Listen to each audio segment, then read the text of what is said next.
யோ WhatsApp folks, நீங்கள் எங்கே இருக்கோன்னா கேலிக்கட் கேரளா. ரொம்ப நாளாக வந்து இந்த டோடி எப்படி இருக்கும் அப்படிங்கிற ஒரு க்யூரியாசிட்டி இருந்துச்சு. That's why I came here to taste this toddy. So let's add some extra bit of kick. இப்போ வந்து உள்ளே போய் நம்ம வந்து ஒரு டோடி வாங்குவோம். ஒரு பார்ட் டோடி நான் வந்து ஆர்டர் பண்ணேன். இது எப்படி இருக்குதுன்னு சத்தியமாக தெரில. I'm gonna taste this for the first time here. இங்கே வந்து நான் ஃபர்ஸ்ட் டைம் டேஸ்ட் பண்ண போகிறேன். Let's see. கமான், நம்ம வந்து கிளாஸில் ஊற்றுவோம்.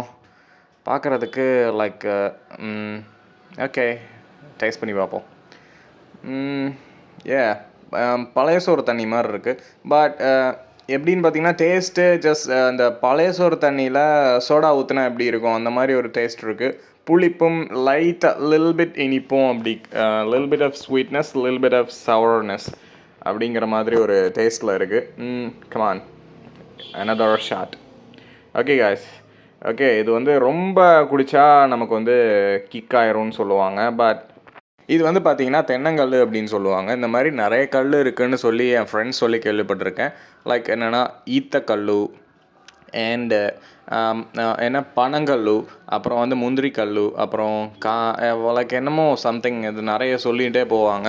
இந்த மாதிரி நிறைய ஃப்ளேவர்ஸ் இருக்குது. பட் whatever, எதுவுமே மாடரேட்டாக இருக்கிறது நல்லது, ஒரு அளவாக இருக்கிறது நல்லது.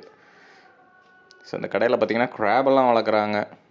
இந்த கடை பார்த்திங்கன்னா எங்கன்னா கேலிக்கட்டில் இருக்குது. இப்போ வந்து டோடியில் பார்த்திங்கன்னா டேஸ்ட் வந்து ஆவரேஜாக இருந்துச்சு. இதில் ஹெல்த் பெனிஃபிட்ஸ் இருக்குங்கிறாங்க. எந்த அளவுக்கு உண்மைன்னு தெரியல. இதை வந்து நான் ப்ரொமோட் பண்ண கிடையாது. It's up to you. ஆத்தென்டிக்காக இருக்கிறது சாப்பிட்டா நல்லது.